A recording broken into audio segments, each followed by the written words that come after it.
Salut Pauline. Salut. Olé. Ah, elle a Ça, bien c'est un claqué, vrai celle-là. check. Bon, on est là pour ton livre que tu as sorti là récemment. On est en novembre 2024. Tu l'as sorti quoi, en septembre? Ouais, fin septembre. Fin septembre, donc c'est… Donc c'est le lancement. Tu es contente du démarrage, du départ?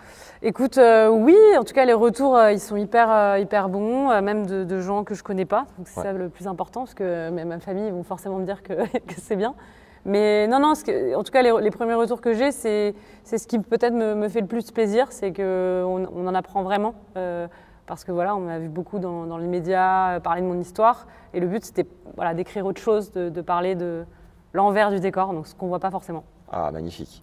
Beau bébé, en tout cas, j'ai hâte de me plonger dedans. Ça s'est fait last minute cette interview. Donc, on va parler des coulisses, comment tu l'as écrit, est-ce que tu as été aidé, combien de temps ça t'a pris, quel message tu as voulu faire passer. Mais bah voilà, déjà, il y a les JO qui sont passés par là. Tu m'as raconté là ta fin de saison 2024 et tu pars pas à l'Open Australie, pourquoi? Je vais pas en Australie parce que là je suis 20e, donc sortie du top 16, que j'ai reculé dans le classement parce que j'avais pas joué depuis les Jeux. Ouais. Et donc nous en tennis fauteuil, c'est uniquement le top 16 qui va en Grand Chelem. Et je te cache pas que ça m'arrange un peu cette année parce que voilà, j'ai besoin de passer du temps à l'entraînement, j'ai changé de fauteuil, j'ai changé de coach depuis les Jeux. Ouais. Donc beaucoup de changements et je repars pour, déjà pour faire les Grands Chelems bien sûr, mais aussi pour Los Angeles 2028, donc 4 ans de plus. Ah ouais, tu Donc repars pour un tour. ouais, Énorme. c'est le prochain objectif, écoute. Donc ouais, là je me suis dit cette année elle va être une année de transition, donc je reprends vraiment, là j'ai fait un tournoi la semaine dernière dans les Yvelines chez moi à la maison où j'ai gagné, donc c'était chouette. Ah bravo. Merci. Énorme. Et ça je reprendrai vraiment en février 2025 la compétition, ouais. Tournoi qu'on avait documenté en 2023. Je vous mets les liens en description si vous voulez regarder. On avait tapé la balle, tu m'avais fait faire une initiation. Ah, c'était cool. Ouais, c'était très cool. Très bien, tu t'en avais très bien sorti. Hein. Oui, tu es très gentil surtout parce que j'avais le bulot complet, mais on avait découvert d'autres profils aussi, d'autres participants au JO. Un gaucher, je me souviens plus son prénom. Guilhem, il y avait Guilhem, le Xenia. Rafa. Le Rafa du tennis fauteuil. Tout ça parce qu'il est gaucher. Ouais, mais quand on voit la Guilhem, foudre. Hein. Guilhem, tu es redoutable. Ouais, je l'ai vu d'ailleurs s'entraîner à côté de toi physiquement. Et moi, ça m'avait impressionné en tout cas de découvrir l'impact physique, l'intensité physique que vous mettez avec le fauteuil, l'énergie avec les mains, la corne, tu m'avais tout montré. Ça fait pas des belles mains, hein. Mais bon, c'est des mains qui travaillent. Ouais, ça bosse. Mais ouais, bah, si on veut prendre un schéma grossier, c'est tout ce que font les valides sur le bas du corps, voilà, toutes les séquences physiques. Nous, on le fait sur le haut. Donc c'est intense parce que voilà, l'endurance musculaire sur les bras, c'est plus, comment dire, ça s'essouffle plus vite que les jambes. Okay. Donc il faut augmenter ce volume. Donc c'est vrai que quand on n'est pas habitué tout de suite à solliciter le haut du corps. Et puis même le premier truc que disent les gens qui jouent debout au tennis quand ils se mettent en fauteuil, c'est que c'est pas du tout un réflexe. C'est-à-dire que quand toi tu vois la balle arriver, c'est les jambes qui vont déclencher le mouvement. Ouais. Et là en fauteuil, il faut arriver à connecter réaction main, bam, et déclencher le mouvement. Donc c'est pas évident. Même moi encore, je bouge encore la jambe, tu vois. Ah ouais, t'as le réflexe encore, ouais. Bah ouais, ça a été tellement ancré depuis plein d'années avant l'accident que j'avoue que je bouge encore la jambe parfois sur le fauteuil. Incroyable. Donc ouais, l'impact physique m'avait vraiment impressionné, le plan de frappe, l'énergie que vous mettez à la frappe, qui sont assez propres d'ailleurs. Enfin, je veux dire, vraiment, je me mettais derrière, je me souviens, je filmais et j'étais scotché. Et l'envers du décor que j'ai découvert en venant tourner ce contenu, c'est que vous avez plus de frais par rapport aux valides sur les tournois et moins de rentrée d'argent. Donc toi, tu es un peu l'exception qui confirme la règle, c'est-à-dire que grâce à ta notoriété, tu as beaucoup de sponsors, donc tu arrives à gérer. Mais le commun des mortels, on va dire, dans le tennis fauteuil, c'est hyper dur. Quoi. C'est hyper dur. Nous, les prize money, c'est ridicule. Hein. Je ne vais pas dire de bêtises, mais il me semble que le vainqueur de Roland Garros en tennis fauteuil, il gagne 30 000, ce qui n'est même pas un premier tour des qualifs, je crois. Ouais, ce qui reste une belle somme. Mais bien sûr, évidemment. Sauf que là, on parle de Grand Chelem. Ouais. Nous, sur le reste du circuit donc, traditionnel, c'est vraiment ridicule. Par exemple, le tournoi à la maison que tu as gagné, tu es à combien la gagne? 1 000 euros. 1 000 euros sur l'équivalent circuit? Je ne saurais pas dire. C'est l'équivalent d'un WTA? Oui, on peut dire ça. 250 Ouais, 250, oui, parce qu'on n'en a pas 36 non plus. Quoi. Ouais. Et c'est un circuit de combien de tournois? Ah, je ne sais pas combien il y en a, mais globalement, on a quand même la chance d'avoir beaucoup de choix. Voilà, tu peux aller faire des tournées américaines, asiatiques, un petit peu comme qui se calent plus ou moins sur le circuit valide. Mais c'est vraiment, tu peux pas gagner ta vie, quoi. Tu peux pas gagner ta vie en jouant au tennis fauteuil. Alors oui, moi j'ai eu la chance d'avoir des sponsors, ça tu l'as dit, et j'en suis consciente. Après là, la vraie question, tu vois, on est après les Jeux. Est-ce que ça va continuer? Est-ce que tous les contrats, ils s'arrêtent là en décembre. Mais il y a eu tellement cet engouement Paris 2024 au sein des entreprises et tout. Est-ce que le fameux héritage dont on parle, il va continuer? Donc je pourrais t'en parler dans quelques mois. J'espère que ça va continuer parce que. Quelle est la tendance? C'est sûr que quand tu développes une fidélité avec des partenaires qui s'attachent à toi, à ton parcours, il y en a qui vont continuer de me suivre. Mais il y en a aussi qui ne peuvent plus pour des raisons budgétaires ou aussi parce que c'est une autre stratégie d'entreprise et je peux très bien l'entendre. Mais voilà, j'attends de voir. En tout cas, le but, c'est d'embarquer encore plus de monde. Parce que nous, c'est ce qui nous permet de jouer, quoi. Bien sûr, ouais. Et c'est pour ça que beaucoup de joueurs et de joueuses ont un métier à côté, des métiers aménagés pour pouvoir concilier les deux. Je repitch très rapidement ton parcours que tu vas compléter parce que je ne connais pas précisément. Mais tu as eu un accident, un grave accident. Il me semble que tu t'attends ta compagne, ta copine. Ouais, Tiffany, je l'attendais sur le trottoir. À la sortie d'un fleuriste. Et tu t'es fait faucher par une voiture. Tu as perdu ta jambe. Tu es de 90, on a le même âge, donc aujourd'hui tu as 34 ans en 2024. Presque. Non, presque, tu es du 30 décembre. 30 décembre, exactement. Voilà. Disons que tu as une bonne mémoire. Ça arrive. Et hélas, ta vie évidemment change du tout au tout. Tu bossais dans les médias, il me semble. Donc tu as eu toute une couverture quand même médiatique et puis tu as pris un peu à bras le corps plein de sujets de société à travers ton accident. Ouais, ça s'est fait assez vite. J'ai fait le choix, après mon accident, effectivement, de m'exprimer sur ce combat-là de sécurité routière. Moi, je défends l'idée qu'en France, c'est délirant d'avoir le permis de conduire à vie, sans aucun contrôle médical. Et donc, l'idée, c'est de faire passer les visites médicales à tous les conducteurs, avec aussi une fréquence plus régulière à partir d'un certain âge. Et effectivement, je me suis servi du relais médiatique pour en parler. Comment tu as fait juste? Parce que ton métier était un peu dans ce domaine-là, non? En fait, oui et non. Moi, ce qui s'est passé, c'est que l'accident que j'ai eu, il y avait 2 autres victimes. Il a été tout de suite très médiatisé dès le lendemain.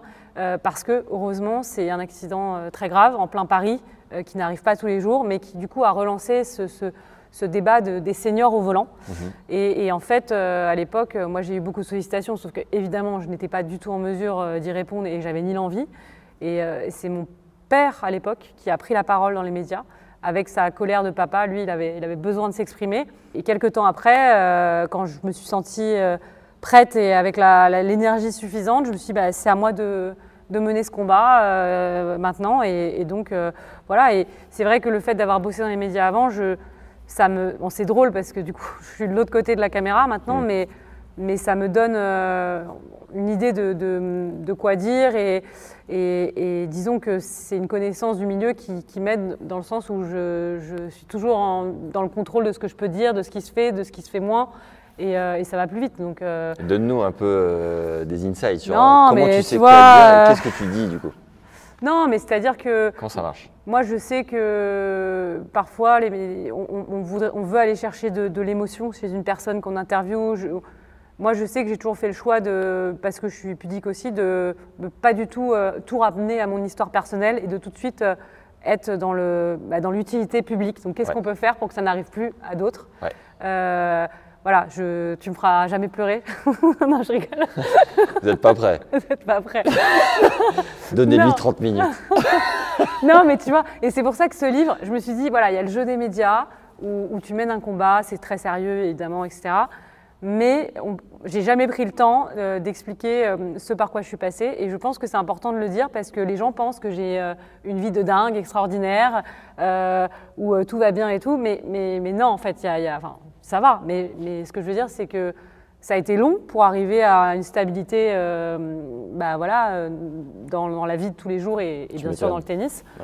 Il y a eu des choses brutales et voilà, j'avais besoin d'en parler, de désacraliser un petit peu ce costume de super-héros qu'on peut attribuer parfois à des athlètes paralympiques qui ont tous une histoire singulière. Et voilà, en télé, en radio, tout va très vite, l'information elle est écourtée, on ne prend pas le temps et d'ailleurs on n'a pas envie de le prendre pour parler forcément de ce qui ne va pas, de cet envers du décor-là. Et c'est bien, c'est l'avantage d'écrire un livre, c'est que bah, tu es maître du temps. Ouais, donc voilà, tu contrôles ce que tu dis, quoi. Et donc il me semble que très rapidement, quand tu es à l'hôpital, alors j'ai une autre question qui me brûle les lèvres, mais t'aimerais bien faire Rendez-vous en terre inconnue, je te la pose tout de suite. Ah, j'adore cette émission. Bah là, je pense que tu pourrais pleurer, typiquement. Ouais, non mais c'est sûr. Sur les adieux. Ouais, c'est sûr. Alors, Non mais même avant, moi je suis hyper curieuse, là c'est l'instant promotion. Si vous me regardez, je veux faire Rendez-vous en terre inconnue. Non mais c'est vrai, c'est une émission, une rencontre humaine, voilà, tu rencontres des êtres humains incroyables, des cultures différentes. Enfin, non, là je pense que… Tu te laisserais aller à lâcher ta larme? Totalement, ouais. Elle est humaine. Oui, elle a une jambe de robot, mais elle est humaine quand même. Et donc, pour revenir à ton accident, il me semble que très rapidement, tu t'annonces à ta famille, parce que tu es joueuse de tennis à la base, mais que tu vas du coup te battre pour participer au JO de Paris 2024. C'est arrivé à quel moment? Ouais, je suis en salle de réveil quelques heures après et je leur dis je vais faire les Jeux paralympiques. Ça devient d'où? Je saurais même. Enfin, si, moi j'ai toujours vu les Jeux, consommé les Jeux olympiques, paralympiques depuis toute petite, parce que j'ai toujours trouvé que c'était une compétition assez extraordinaire, parce que ça a un caractère exceptionnel dans la mesure où c'est un rendez-vous à pas manquer tous les 4 ans. Ouais. Et du coup, voilà, si tu passes à côté, tu dois attendre 4 ans. Et ça fait quand même le truc un peu spécial. Et j'étais hyper heureuse quand Paris a été désignée ville candidate pour les Jeux. Et donc, je sais pas, à ce moment-là, tout va très vite dans ma tête. Je sais que le sport, et peut-être au plus haut niveau, ça va être le meilleur outil pour moi pour me reconstruire et rebondir. Et du coup, je mélange tout ça et je dis, OK, les Jeux paralympiques, on est fin 2018, c'est en 2024, allez, peut-être ça peut le faire, mais bon, sans aucune garantie. En salle de réveil, tu n'as pas le time. Ouais. Tu as besoin tout de suite de… Est-ce que ça a besoin de te fixer quelque chose pour aller de l'avant? Ouais, je pense que tout de suite, là, c'est tellement grave, c'est tellement violent ce qui vient de m'arriver, j'ai la jambe arrachée. On m'a touché dans ma chair, quoi. C'est le pire qui puisse arriver, je pense, à n'importe qui. Mais moi, sportive, j'ai l'impression que c'était encore pire, ce qui est absurde. Mais du coup, je me suis dit, OK, là, il faut vraiment viser très, très haut, très fort, quoi. Donc, ouais, Paris 2024. T'étais combien au tennis avant cet accident? Moi, j'ai jamais eu le classement de mon niveau. Je tapais à 2,6, mais j'ai jamais eu le classement parce que j'ai jamais fait suffisamment de compètes. En fait, moi, j'ai fait un peu de tournoi et après, j'ai passé le diplôme d'initiateur à l'époque. Ouais. Donc, c'est CQP maintenant, pour donner des cours. Et donc, je me maintenais à un bon niveau et je tapais beaucoup plus pour le plaisir. Mais voilà, je jouais bien au tennis et c'était mon sport surtout. J'ai adoré ça. Sport de cœur. Ouais, et du coup, tu prends cette décision qui est très certainement un moteur très profond, mais qui ne vient pas résoudre des problèmes de fond. Comment tu as fait? Est-ce que tu te sens sorti de ça parce que tu as un quotidien, même si tu en as un peu marre parfois de l'étiquette de super-héros, est-ce que tu en es sorti parce que tu as un quotidien hors norme, ou est-ce que ça reste un travail du quotidien d'avoir un prépa mental, un psy, j'en sais rien, pour continuer de bosser sur ce traumatisme? Non, je pense que le temps fait son effet, ça c'est certain. Je ne suis pas la même que celle il y a encore 5 ans, 6 ans, mais c'est vrai que c'est un travail du quotidien, tu l'as dit, parce que voilà, moi je passe par des phases comme n'importe quel être humain, mais peut-être que les moments les plus durs, je les prends plus en pleine face parce que ça me renvoie à voilà, ce qui m'est arrivé, la nostalgie que j'ai parfois encore de celle que j'étais avant. Moi, ce qui m'a, ramené entre guillemets les pieds sur terre alors que je pensais que tout était réglé, c'est la naissance de ma fille. Il y a 2 ans, donc donc 4 ans après l'accident. 4 ans après l'accident, donc Ava, elle est née et ça a été un vrai chamboulement qui a ressoulevé des événements traumatiques de mon accident. Et pourquoi sa naissance, tu sais? Parce que c'est une petite vie qui arrive et du coup, moi, j'ai développé une hyper-vigilance. J'ai réalisé qu'en fait, je ne l'avais jamais pleinement réalisé depuis mon accident. J'ai réalisé qu'en fait, j'aurais pu vraiment mourir et du coup, ne pas vivre ça, ne pas avoir ma fille, et d'avoir une espèce de vulnérabilité qui m'a complètement mise par terre et donc comme quoi on n'est jamais à l'abri, voilà, de retomber, de se relever. Et j'en parle dans le livre parce que c'est assez tabou, ça, dans le monde du haut niveau, je trouve, de dire qu'on n'a pas forcément, on n'est pas forcément au top mentalement. Tu vois, là, je pense qu'un Kylian Mbappé, en ce moment, il est je pense, en burn-out, mais il ne le dira jamais parce que c'est Kylian Mbappé et qu'il aurait trop peur certainement d'entacher son image. Et moi, je trouve ça dommage parce que j'ai compris que montrer ses faiblesses, sa fragilité, ça peut être une force aussi, alors que j'ai toujours pensé que ouais, mais si je dis que ça va pas, tu vois, que je me sens pas bien mentalement, on fait un sport d'opposition, donc c'est montrer sa vulnérabilité à l'autre, donc c'est pas se protéger. Mais je pense au contraire, pour avoir traversé du coup cette période un peu difficile il y a 2 ans, que après quand tu t'en sors, c'est une vraie force. Et ouais, la santé mentale, en tout cas, moi je trouve ça assez passionnant. Du coup, maintenant, je m'y intéresse beaucoup et j'ai beaucoup d'admiration pour ceux qui en parlent ouvertement, les sportifs, et qui continuent, qui sont encore en activité. Parce que tu vois beaucoup de sportifs qui en ont parlé, mais qui ont arrêté leur carrière. C'est plus facile, ouais. Et c'est plus facile, ouais. Pour ceux qui ne suivent pas le foot, pourquoi Kylian est en burn-out, tu penses? Parce que une grande fan. Non, ouais, non, mais j'en parlais l'autre jour sur une émission, et c'est vrai que parce que là, depuis qu'il est parti de Paris, ça va pas, il est en procès, il s'épanouit pas au Real, il s'épanouit pas au poste où il est. Il fait quand même des trucs, d'aller faire la fête, c'était où, en Suède, je sais plus où c'était. J'ai pas vu passer. Ah, t'as pas vu passer? Non. Alors qu'il était censé jouer en équipe de France. Bon, tu sens que le mec est pas très stable en ce moment, et je pense vraiment qu'il va pas bien, quoi. Voilà, en même temps, c'est un mec qui a été projeté tout là-haut, la lumière sur lui, et peut-être que, comme tout être humain, il traverse un moment compliqué. Et moi, je trouve que je l'avais croisé il y a longtemps, c'est un bon mec, donc j'espère qu'il ira mieux. Voilà. Kylian, si tu nous regardes, j'espère que tu vas aller mieux. Ouais, Kylian, bisous. Si tu veux taper à la balle à l'occasion, avec Pauline et moi. Bien sûr. On pourra faire de la Diego avec grand plaisir. Tu as fait appel à des psys, des prépas mentaux tout de suite pour t'armer? Ouais, alors indispensable, tu penses? Le premier travail que j'ai fait avant même de jouer au tennis ou comme ça, c'est le MDR. Je ne sais pas si tu vois ce que c'est. C'est une technique avec le mouvement oculaire qui permet de traiter les flashs visuels, sonores. Ça a bien marché? Ouais, ça a vraiment marché. Moi, tout de suite, ça m'a permis de raconter l'accident presque sans aucune émotion. Et voilà, sans en tout cas revivre le truc indéfiniment. Le truc, voilà. Et alors, prépa mentale, pas tout de suite, en fait. Erreur de débutante, hein. Mais voilà, moi, c'est vrai que ça a été le nouveau truc que j'ai découvert. La prépa physique, ça, j'en faisais déjà beaucoup, donc pas de problème. Mais prépa mentale, c'est venu un peu plus tard. Et c'est vrai que j'ai compris la dimension, en fait, hyper importante de la prépa mentale quand je fais mon premier grand chelem à l'US Open en 2022. Ouais. Et là, je me prends une claque parce que j'y vais en mode expérience, touriste, tu vois. Et j'ai un tirage au sort favorable, une meuf que j'ai déjà battue. Et en fait, je sais pas ce qui se passe, je perds mes moyens, la pression, enfin bref. Je suis passée totalement à côté de mon match et donc je perds.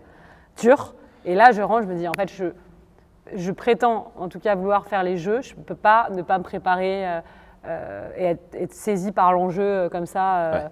Donc à partir de ce moment-là, 2 ans avant les jeux finalement, assez tard, je me suis mise à fond dans la prépa mentale et c'est top. À raison de combien?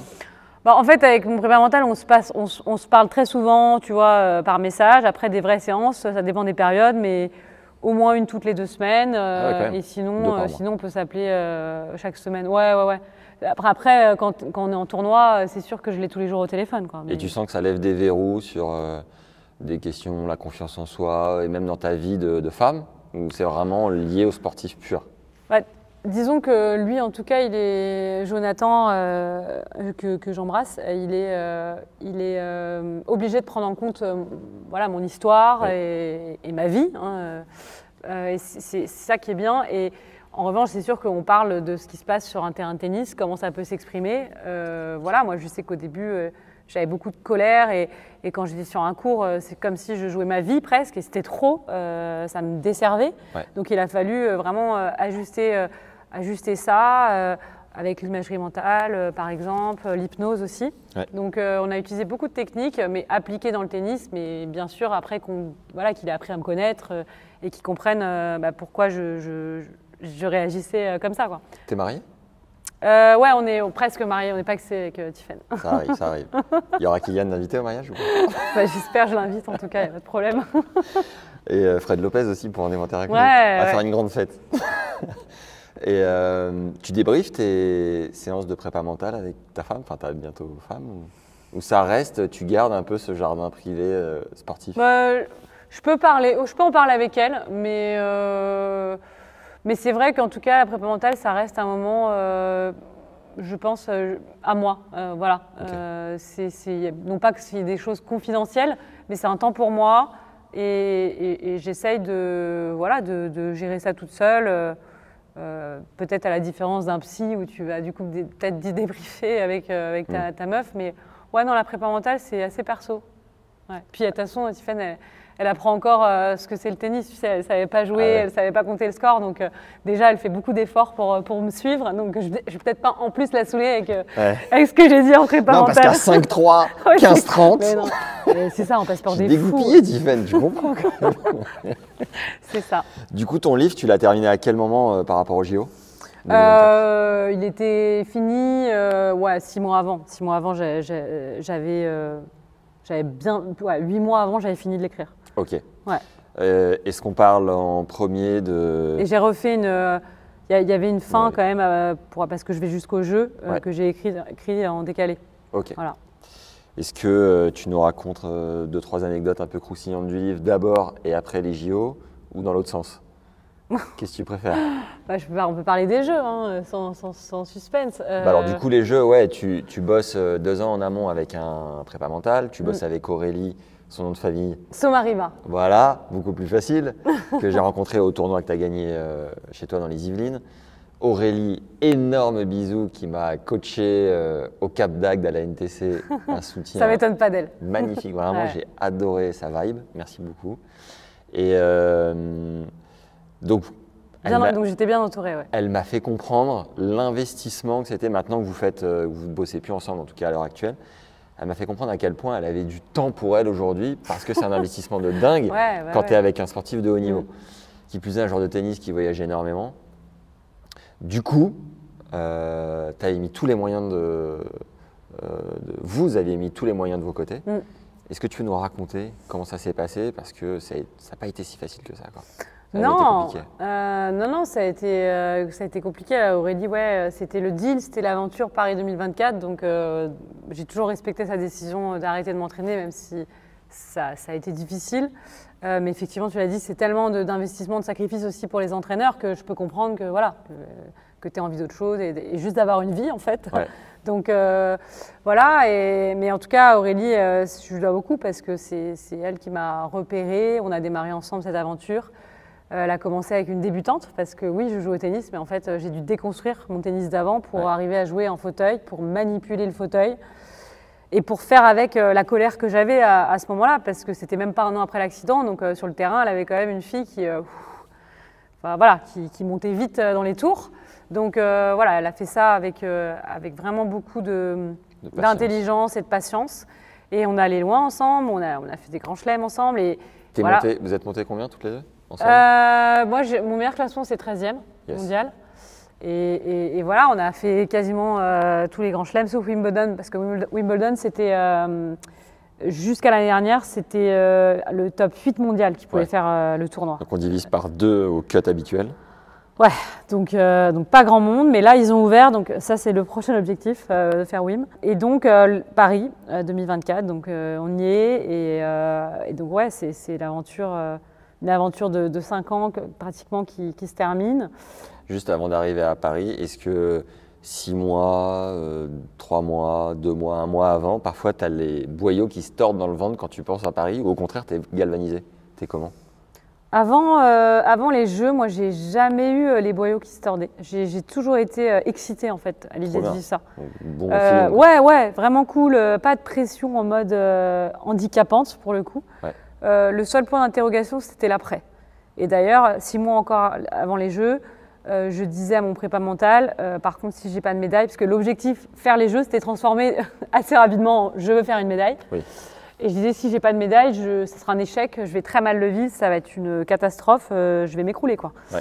Et là, il m'a dit un jour, ouais, là, c'est un peu dangereux quand même, on va bosser ça, tu vois. Et je pense qu'on a bien fait le travail, parce que l'après, il aurait pu être violent si j'avais pas fait ce chemin-là, de tout ou rien, hein, où ça peut être dangereux, effectivement.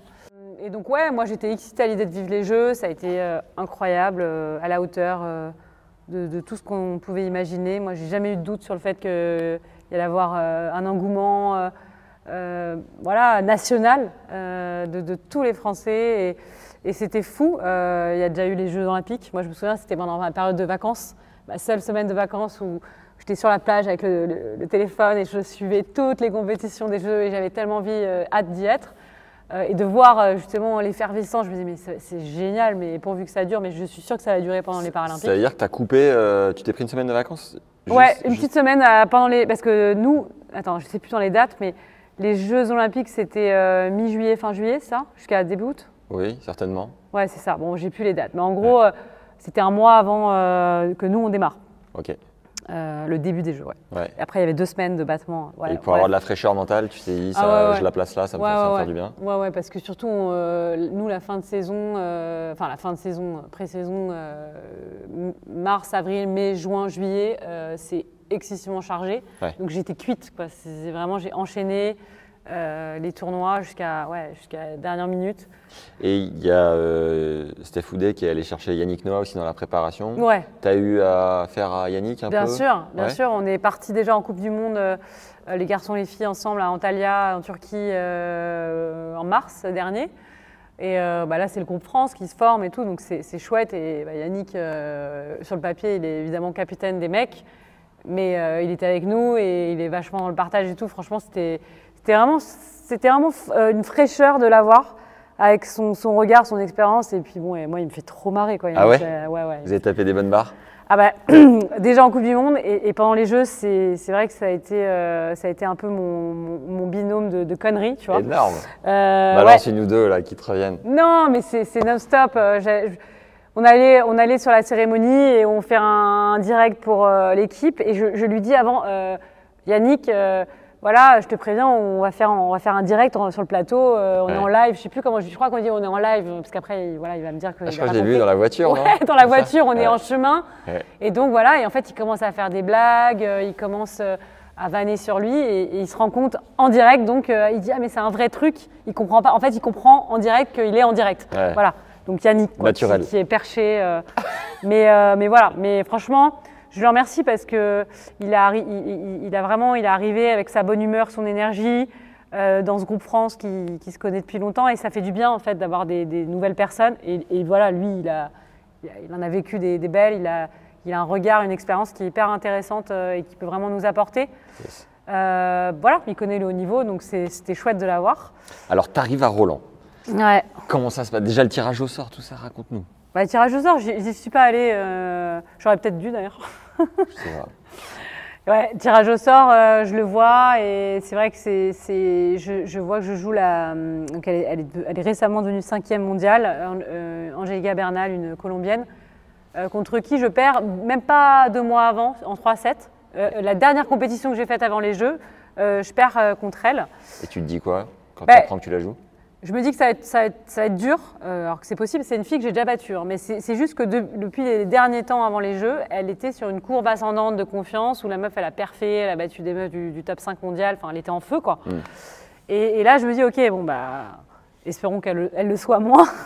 En tout cas, voilà, moi je sais que c'est une fille que j'ai déjà battue, je sais comment la jouer, j'ai ma feuille de route. Donc, ok, c'est parti quoi. Je me dis pas c'est perdu d'avance ou c'est gagné d'avance. D'ailleurs, je me le dis jamais. Mais je sais quoi faire. C'est une fille que je connais bien. Je sais juste que à ce moment-là, elle est en confiance et que du coup, voilà, faut être encore plus vigilante. Et, la veille, il y a un briefing particulier. Vous mettez en place la tactique avec Aurélie. Ouais. Après, quand c'est une fille comme ça qu'on connaît, on se fait que se répéter évidemment la feuille de route, comment la jouer. T'arrives à dormir comme tu veux? Ouais, franchement, j'ai bien dormi. Non, vraiment, la pression, moi, j'étais vraiment excitée tout le long. Il y a eu la cérémonie qui faisait partie de l'aventure où je suis vraiment rentrée dans les Jeux. Avant, j'avais porté la flamme aussi, ça a été un truc assez fort. Où ça? À Boulogne, à côté de enfin, là où j'habite, quoi. Donc c'était assez génial. Et c'est vrai que j'apprends aussi que je joue sur le central. Et là, donc on a joué sur le central en double avec Xenia, où c'était incroyable. On perd ce match après avoir eu 2 balles de match, mais bon, c'est le tennis, quoi. Dur.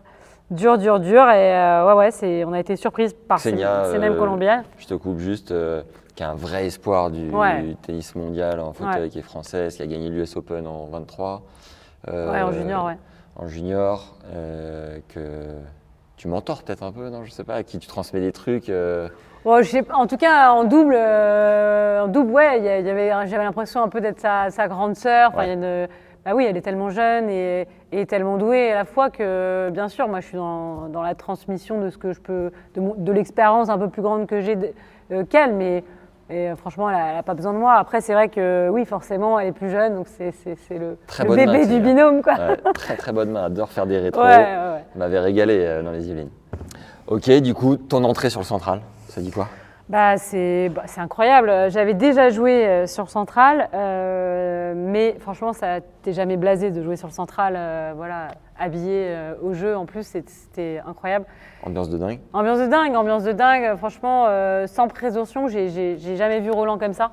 Mais sur tout le long de la compétition de tennis, dans les tribunes, du fait aussi qu'il n'y avait pas ces fameuses loges, les gens étaient beaucoup plus proches. Tu avais plein de jeunes, plein d'enfants qui étaient vraiment très proches de toi, qui t'envoyaient des good vibes et tout, c'était incroyable. Ça, c'est bon, ça. Franchement, avec les drapeaux et tout.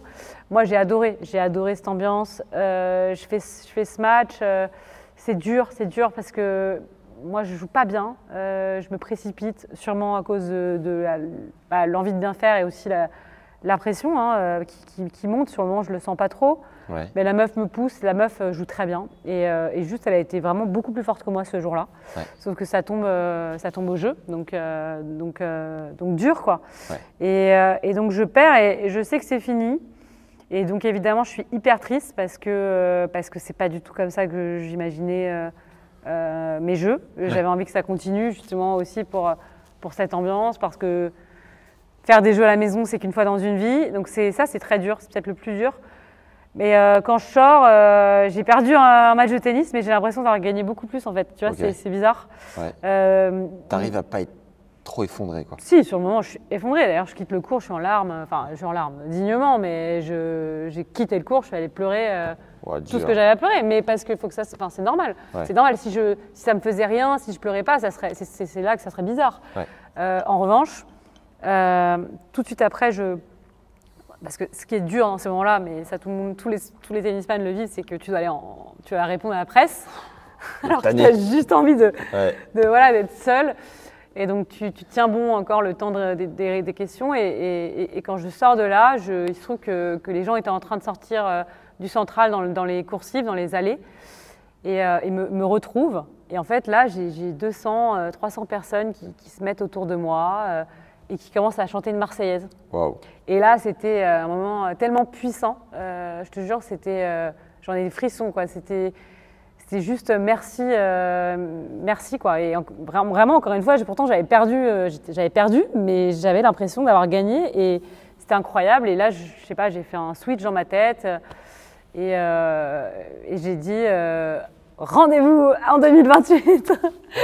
Mais bon, après, non, honnêtement, j'ai mis 2 jours pour me remettre de cet échec, parce que c'est quand même un échec par rapport à ce que je projetais, mais j'ai mis 2 jours. T'es resté chez toi Non, ma meuf m'a capturée, on est parti 2 jours en week-end, et c'était vraiment la meilleure des choses à faire. Bien joué, solide. Franchement, là-dessus, je me suis laissée faire, c'était vraiment nécessaire, et voilà, et c'était incroyable, parce qu'en fait, j'ai vite switché, alors que je pensais vraiment que ça allait être très compliqué après à Paris, tu vois.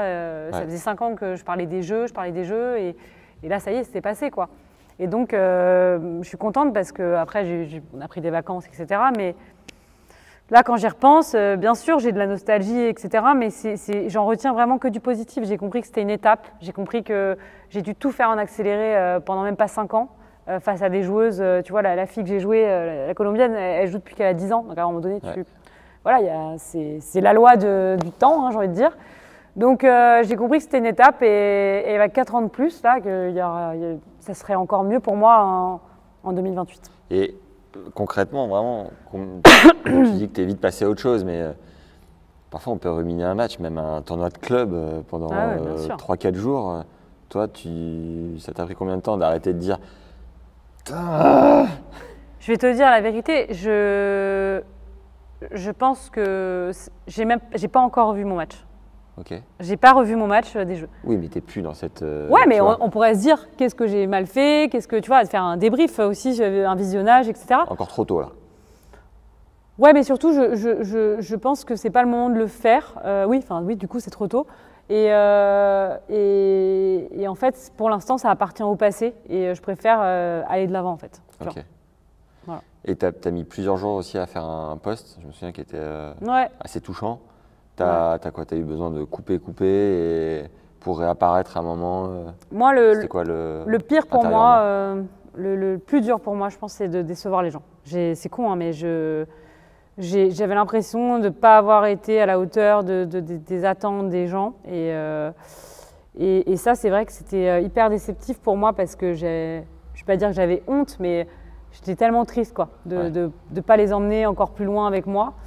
Voilà, tout le soutien que j'ai reçu depuis le début, j'avais l'impression de ne pas avoir été à la hauteur. Donc ouais, j'ai pris le temps de remercier aussi toutes les personnes et de aussi d'écrire noir sur blanc, je reviendrai plus forte à Los Angeles. C'est là où l'entourage et la prépa mentale et compagnie doivent vachement t'aider à relativiser, à avoir un discours extérieur constructif et à rebondir, à avancer quoi. Ouais, d'ailleurs après mon match, tu vois, nous on était basé, on n'était pas au village pour des raisons logistiques, on était plus près, donc on était au centre national d'entraînement, là où on est en train de faire le tournage. Ouais. Et donc c'était notre base ici. Et d'ailleurs après mon match, je suis revenue ici au calme, j'avais besoin de silence, j'avais besoin de personne. Et en fait, je suis restée longtemps avec mon prépa mental. Pour le coup, avec Aurélie, on ne s'est pas vu tout de suite parce que moi, j'ai pensé à 2 personnes en priorité quand je suis sortie du central. J'ai pensé très fort à Aurélie parce que je savais qu'elle était aussi triste que moi. Ah ouais. Et très fort à Tiffaine, donc ma copine, parce que ça fait 5 ans qu'elle vit à côté de moi cette aventure. Et que voilà, c'est des personnes extrêmement proches dans mon projet. Et je savais que ça allait être très dur pour elle et je sais que ça l'a été. Donc chacune d'entre nous avait besoin un peu de gérer son truc dans son côté. Donc moi, j'étais accompagnée avec mon prépa mental, on s'est posé, on a beaucoup parlé, Voilà, et bien sûr qu'à ce moment-là, il faut avoir du monde autour. C'est impossible. Je pense que si j'étais rentrée là, seule dans ma chambre à me morfondre, j'aurais pas du tout eu la même réaction. Ouais. J'aurais mis beaucoup plus de temps à m'en remettre. C'est évident. Et de toute façon, moi, je l'ai toujours dit dans tout mon parcours, c'est le pouvoir des autres, c'est les autres qui m'ont aidé, c'est l'équipe qui s'est formée autour de moi.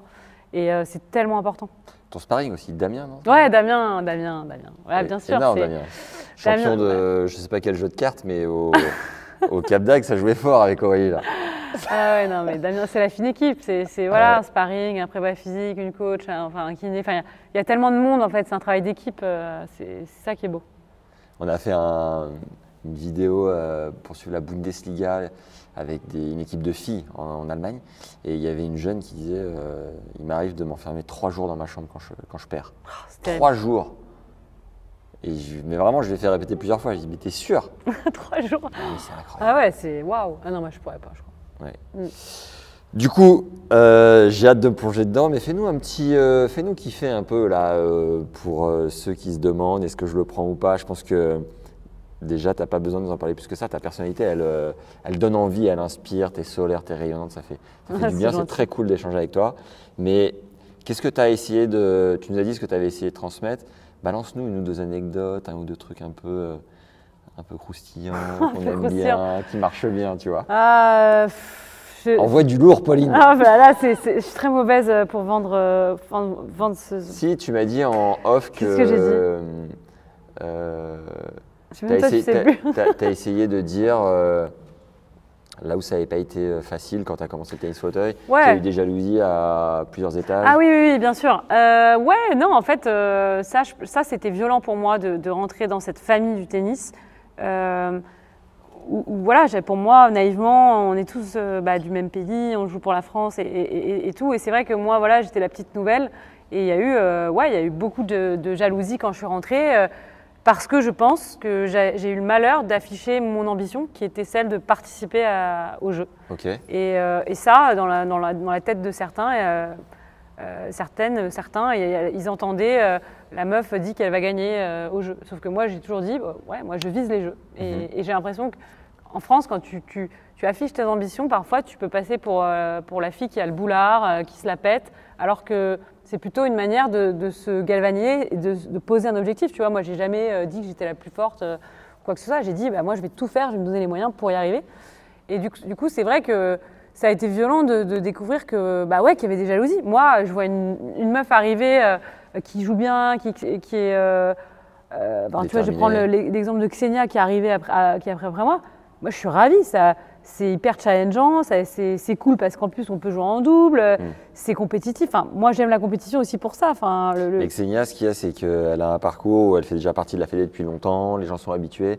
C'est peut-être la nouveauté d'un coup. Tu vois, si la Monf, par exemple, dit c'est Madère, je le sais, mais je veux gagner Roland. Personne ne va rien lui dire parce que le mec est là depuis toujours. Même Benoît Paire, il y a 2 ans, je le retrouve en interview avant Roland et il dit moi, mon objectif, c'est Roland. Ouais, et il était derrière le top 100, mais il fait 6-4, 5e contre Nori. Mais c'est des mecs qui sont là. C'est peut-être le fait que tu sois si neuve dans ce milieu-là qui, au départ, fait un peu ouais, peur. ça dérange. Mais moi, je l'ai mal vécu parce que je me dis, attends, mais moi, je veux prendre la place de personne, je veux juste être aidée, Alors, heureusement, tout le monde n'est pas comme ça, hein, c'est pas ce que je suis en train de dire. À côté de ça, je suis très reconnaissante des gens que j'ai pu croiser. Mais il y a quand même eu ce truc de jalousie où on a envie de te mettre des bâtons dans les roues, on a envie que tu perdes des matchs. Ah ouais. Et c'est pas dit clairement, Ouais. mais c'est des vibes que tu le sais en fait, tu le sens. Et ça, c'est, je pense, très français. Ouais. Et c'est regrettable en fait. Parce que moi, j'ai jamais regardé un Français ou une Française jouer en me disant je veux qu'elle perde. Ouais. Voilà. T'as senti le vent tourner là-dessus? Que peut-être ces personnes-là, finalement, s'étaient liguées avec toi avec le temps? Ou toujours pas? En fait, je pense que j'y prête plus attention. Ça m'atteint plus maintenant. Ah ouais? Ouais. T'es passé au-dessus? Ah ouais, je suis passée au-dessus. Ce qui n'était pas le cas au début, parce que moi, j'étais nouvelle dans le haut niveau. Tu vois, je n'imaginais pas ces histoires-là. Moi, je me suis dit, attends, c'est bon, on est dans la même famille et tout. Non, attends, après, ça reste... Voilà, le tennis, en plus, c'est un sport individuel. Donc, y a des cousins qu'on ne peut pas blairer. Une grande tante qui fait chier. Non, mais c'est ça. C'est ça, exactement. Ouais. Mais vraiment, maintenant, moi, j'ai pris beaucoup de recul. Je suis au-dessus de ça. Alors, vraiment, j'ai beaucoup pris en maturité là-dessus. Ok, top. Est-ce que le livre t'a fait du bien? Est-ce que tu l'as coécrit? Ça a été quoi le processus? Oui, bien sûr. J'ai coécrit avec une auteure qui s'appelle Isabelle Marié et qui a compris tout de suite ce que je voulais dire, les mots avec lesquels je voulais raconter mon histoire. C'était quoi votre processus d'écriture? C'est des séances d'écriture. Moi, je parle avec mes mots, elle les retranscrit, elle met en page. Et après, on fait des allers-retours. Moi, en fait, c'est des allers-retours de correction. Moi, je tenais vraiment à ce que les mots que j'emploie soient utilisés. Voilà. Il n'y ait pas de déformation de ce que je disais. Mais ça, c'est rare de trouver la bonne personne qui respecte et qui, en plus, retranscrit ce que tu dis. Enfin, c'est quand même un exercice particulier. Enfin, voilà, moi, je ne pourrais pas. Mais du coup, vous partez d'un sommaire et à chaque fois que vous faites une séance, en fait, c'était une discussion sur ce chapitre-là? Ouais, c'est ça, mais la facilité, en tout cas dans le cas de mon histoire, c'est que c'est chronologique. Oui. Il y a l'avant-accident, l'accident, après, voilà, donc on découpait ça en plusieurs morceaux. Je ne te cache pas que le moment de l'accident, et pourtant je l'ai raconté beaucoup, mais là c'est un livre, c'est des détails, il faut rentrer dedans. Elle a été compliquée cette séance, mais voilà, c'était aussi nécessaire de le faire. Okay. Parce que, encore une fois, je tenais à vraiment parler de détails. Et d'ailleurs, la partie de l'accident, elle est écrite à 2 voix. Il y a la voix de Tiffaine et il y a la mienne. Parce que Tiffaine, elle a été présente sur les lieux d'accident. Et c'était important pour moi aussi d'avoir sa voix à elle. Ouais. Parce qu'elle incarne ce qui arrive à beaucoup de personnes, c'est d'être des victimes de l'ombre. Ouais. Voilà, t'es pas blessé physiquement, par contre t'as pris cher psychologiquement. Et c'est un de tes combats d'ailleurs. Ouais, parce que c'est pas reconnu dans notre société en fait ces blessures-là invisibles. Et moi je l'ai vu avec Tiffaine qui vit à mes côtés encore tous les jours. Il y a des séquelles. On n'a pas vécu le même accident, pourtant c'était le même. Et on en est où? Tu arrives à faire bouger les lignes auprès de, je sais pas, du gouvernement, de règles qui peuvent passer sur les dommages collatéraux? Parce que je crois que c'est un truc que tu essayes de pousser. Moi, je me suis toujours exprimée là-dessus et c'est vrai que là, en fait, on parle beaucoup de cette loi d'homicide routier où en fait, ça serait, à la place de dire homicide involontaire, ça serait homicide routier, donc ce qui ferait du bien aux victimes. Après, les victimes de l'ombre, c'est vrai que j'ai pas, c'est assez, comment dire, c'est assez transparent dans le sens qu'il n'y a pas de loi concrète, c'est plus une prise de conscience. Tu vois, moi, j'ai dû me battre, par exemple, ça c'est concret, j'ai dû me battre auprès de l'assurance qui s'occupe de moi dans le cadre de mon accident pour que Tiphaine soit reconnue comme une victime directe. Okay. Parce que comme elle n'était pas blessée physiquement, ils estimaient que ah bah non, c'est comme si ça n'existait pas. Et sauf que ça a été inaudible pour moi quand on sait que Tiphaine, elle a vu des choses sur cette scène d'accident que même moi j'ai pas vu et qui te hantent encore longtemps après. Et voilà, c'est la blessure psychologique, elle est invisible, mais elle est réelle. Et pour moi, c'était important déjà auprès de l'assurance de leur dire c'est pas possible, quoi. Vous devez la prendre en considération et reconnaître son statut de victime aussi.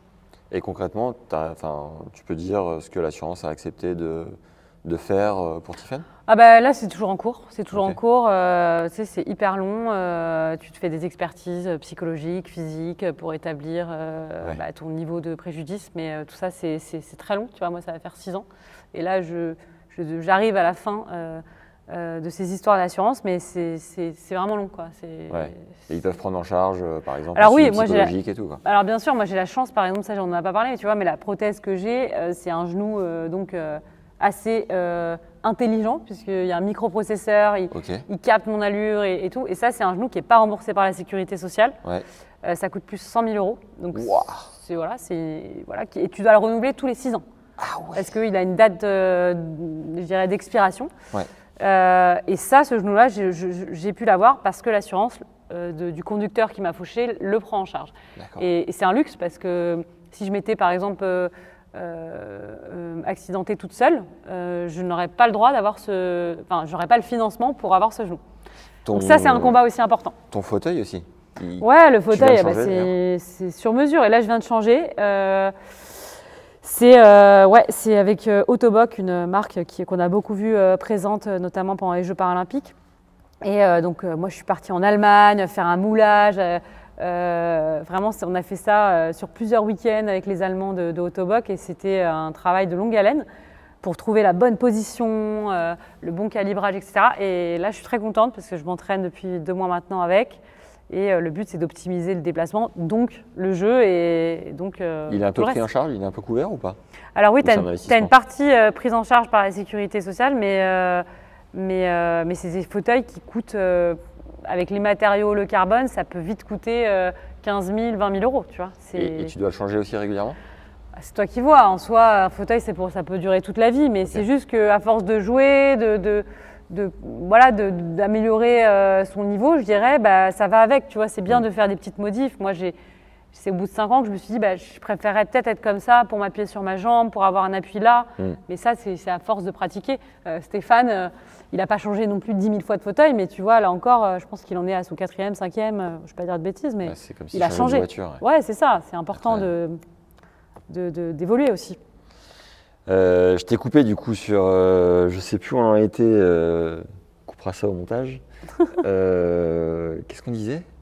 On parlait de Tiphaine, l'assurance. Les victimes. Ouais, c'était je sais plus. Je sais plus à trop parler. Je sais plus. Ok, génial, merci, au revoir. Du coup, tu avais dit, bon voilà, pas facile, la jalousie, tout ça, un peu compliqué. Un autre passage du livre que tu as particulièrement aimé? Ah oui, si, on parlait du processus d'écriture. Ah oui, ouais. Ok, chapitre par chapitre, donc pas facile de se replonger dans l'accident. Ouais. Relecture, modification, relecture, modification, je faisais aller-retour. C'est vrai que... Mais en fait, c'est une fois qu'il est sorti que là, j'ai réalisé que les gens allaient me lire. Et ça m'a fait bizarre et j'ai vraiment eu une appréhension parce que c'est tellement intime ce que je raconte, honnêtement, que là, j'avais l'impression d'être mise à nu et ça m'a fait tout bizarre. Mais Mais je suis fière de l'avoir fait quelque part parce que moi je suis quelqu'un, je pense, d'entière et de sincère. Et voilà, là au moins, il n'y a plus de secret pour n'importe qui. En tout cas, et je dis souvent, celui qui va bien et qui lit mon livre, j'espère qu'il ira encore mieux. Oui. Et celui qui va un peu moins bien, j'espère que ça lui donnera des armes pour aller mieux, parce que c'est le but. La cour est ultra stylée, la photo est très très belle. C'est la maison d'édition qui a choisi? Ouais, c'est un commun d'accord, hein, moi aussi. Cette photo, c'est une des premières photos que j'ai prises avec la prothèse, tu vois. Et Ouais. symboliquement, je trouvais ça assez fort voilà, de l'avoir en couverture. Trop bien. Un mot de la fin, peut-être, Pauline? Los Euh, Angeles, tu connais? Yes. On t'emmène? On Ouais. te suit? Ouais, non, il faut continuer, chacun d'entre nous, je pense, à suivre le sport, à suivre les Français. Moi, je partage toujours voilà, ce que je peux faire, les compètes, rendre visible finalement le tennis fauteuil. Donc voilà, et je dis souvent, espérons que les Jeux paralympiques, les Jeux tout court, ne se terminent jamais. Et ça dépend que de nous. Ouais. T'es comment physiquement là, à 30 ans? Tu sens que t'es bien? Ah ouais, je suis. T'as de la marge, t'es large? Je ne sais pas si je peux dire ça, mais en tout cas, moi, je touche du bois. Je n'ai pas été blessée depuis que j'ai commencé ma carrière. Et voilà, je fais ce qu'il faut. Après, j'avais un bon bagage physique, mais voilà, je pense faire attention, être sérieuse à l'entraînement, et ça paye et ça joue. Donc pour l'instant, écoute, je ne me sens pas encore vieille. Tant mieux. C'est Steph a combien? Steph, il a plus de Pas 50, loin. mais Steph, Plus de je 50, ne sais Il est pas hors comment norme. il fait. Il est hors norme. Ouais. Steph, il ne fait pas de physique, il a un talent fou, ça suffit, quoi. C'est n'importe quoi. La machine. Quelle injustice. On t'embrasse, Stéphane. Et du coup, ouais, tu te fixes cette échéance de Los Angeles, mais tu refais le bilan à ce moment-là, quoi. Encore 4 ans. et on voit. Ouais. Honnêtement, je ne sais pas si je serai à Brisbane en 2032, parce que c'est les prochains Jeux. Non, honnêtement, je pense que ça sera mes derniers Jeux, sauf si, voilà, on ne sait jamais. Mais bien sûr, tout est possible, tant que j'ai l'envie, tant que j'ai envie de jouer. Après, voilà, on l'a dit, le haut niveau, c'est des sacrifices. Il y a une vie de famille, j'aime aussi faire d'autres choses. Donc voilà, peut-être qu'il y aura une deuxième vie qui s'ouvre à moi, on verra. En tout cas, déjà là, il y a 4 ans, c'est reparti, quoi. Là, on est au CNE, je t'ai retrouvé dans la salle de fitness. C'est quoi ton quotidien, qu'on se rende compte de l'ombre? Moi, je fais entre 2 entraînements de tennis par jour, donc bi-quotidien, et un entraînement physique par jour, du lundi au vendredi. Le week-end, je suis off. Ok. Ça, c'est une semaine classique d'entraînement, quand je ne suis pas en compétition, bien sûr, où là, c'est différent. Et tu varies les entraînements entre ici et les Yvelines? Ouais, moi, je m'entraîne avec donc Fabienne, ma nouvelle coach, beaucoup dans les Yvelines, au comité des Yvelines. Ok. Voilà, j'aime bien, on est au calme, on est hyper bien là-bas. Et je m'entraîne physiquement avec Martin, mon prépa physique, ici au CNE. Ouais. Et ça m'arrive bien sûr de taper avec des filles de l'équipe de France notamment, ou des sparring aussi là. Damien, toujours sparring? Ouais, Damien, bien sûr. Bah, oui. Il est là, Damien. Il est là, c'est l'équipe. Et tu fais pas mal d'interventions d'entreprise aussi? Ouais, Comment tu t'organises ça? Ah bah c'est une organisation, hein. C'est sûr que c'est une vie bien chargée, mais moi j'aime bien, je trouve ça hyper enrichissant, ça me nourrit d'aller voir des univers différents, apprendre des choses, je suis hyper curieuse et franchement ça fait du bien, c'est comme des respirations et je pense que c'est important aussi de s'aérer la tête, de faire autre chose que du tennis. Ouais. Moi c'est mon équilibre en tout cas, après il ne faut pas abuser et s'éparpiller dans tous les sens bien sûr, mais j'ai trouvé mon équilibre comme ça, donc ouais, pour l'instant, ça me convient. Après, évidemment, quand tu pars tout le temps en tournoi, tu ne peux pas non plus faire tout ce que tu veux. Tiffany, elle fait quoi? Elle travaille en télé, les journalistes, sur des émissions de divertissement. C'est comme ça qu'on s'est rencontrés. D'accord. On travaillait ensemble. Qui a dragué l'autre? Ah bah c'est moi qui en ai. C'est moi. Ah ouais? Ah bah, l'histoire le dira, mais Tiffany était loin de terminer avec une fille. T'en parles dans ton livre? Ah bah bien sûr, il y a toute l'histoire de la rencontre, qui est un film. Trop hâte de lire ce passage-là. Et Ava va bien? Ava va très bien, donc elle a 2 ans et demi maintenant, ouais. Et c'est incroyable. Elle adore le tennis et je pense qu'elle jouera au tennis. Voilà. Excellent. 2-3 petites dernières questions de fin. Est-ce que tu bouquines un peu ou pas? Ça m'arrive, mais là, je te cache pas que non, j'ai pas trop le temps là. Est-ce que tu as un livre que tu recommanderais, que tu offrirais à tout le monde si tu pouvais? Moi, les derniers livres que j'avais lus, c'était le livre de Roger et de Rafa. C'était livre référence? Bah franchement, moi je suis un peu, ouais, Ok. ouais. Un film que tu nous Ah, un recommandes. film Ouais. qui est sorti récemment ou... Non, ton film référence à toi. Ah bah moi, alors je vais passer pour une romantique nunuche, mais j'aime beaucoup le film avec Anne Hathaway qui s'appelle Un jour, Ok. One Day. Voilà, c'est l'histoire d'une histoire d'amour et d'une vie, et il se passe plein de trucs, et pour moi, c'est la vie. Ah, t'es une grande Ouais, romantique. ouais, j'avoue. Énorme, énorme. Elle n'a pas pleuré, mais elle nous aura dit en tout cas. Est-ce que tu es du genre à aller voir des concerts ou pas? Non, j'ai pas le temps. Et t'en vois pas du tout du coup? Non, franchement, non. J'ai pas de vie, en fait. C'est Ah ouais, à ce triste. point-là, Hein, ouais. Tout est rythmé. Est-ce qu'il y a une citation que tu aimes bien? La vie donne les plus durs combats, c'est plus solides soldats. Ça, c'est ma... Très bon ça. Et Elle attends, t'a- elle et t'a- sinon elle- j'en profite, puisqu'on fait Dis-nous. cette vidéo, Ouais. j'ai un documentaire après le livre qui sort Oui. le 2 février sur Canal+. Énorme. Donc voilà. Intérieur c'est- sport? Non. Ok. On verra. Non. Le 2 février, très bien. Mais j'ai d'abord hâte de le livre, le livre. voir. Très cool. L'expérience la plus ouf de ta vie en dehors de la naissance d'Ava, parce que évidemment, voilà. Mais tu dirais que c'est quoi? Ah, il y en a eu plein, il y en a eu plein. Honnêtement, mais je dirais, tu vois, on a parlé de Kylian tout à l'heure, je t'ai pas dit où je l'ai rencontré, mais il se trouve qu'il y a 3 ans, je me suis retrouvée dans la troupe des Enfoirés. Ouais, sympa. Et c'était assez incroyable parce que j'ai débarqué là-bas avec toute la bande. Voilà, tu as des gros noms voilà, du cinéma, de la chanson française qui viennent te checker comme si tu te connaissais depuis toujours. Et en fait, j'ai fait l'ouverture avec un certain Kylian Mbappé et Thomas Pesquet. Donc c'était plutôt lourd. Ah oui, bien. Et c'était improbable. Donc voilà, c'était la petite anecdote, quoi. T'as gardé des potes de cette soirée? Ouais, bien sûr, bien sûr. Ouais, Énorme. ouais, non, c'est Et le truc, très sympa. le truc le plus ouf que tu as vécu grâce au tennis? Et on terminera là-dessus. Ah ben moi, c'est Roland. C'est Roland. Une année en particulier? Honnêtement, mon premier Roland sur le cours 13, donc voilà, c'est Pas de modeste, mais c'est mon cours. Ouais. Première victoire.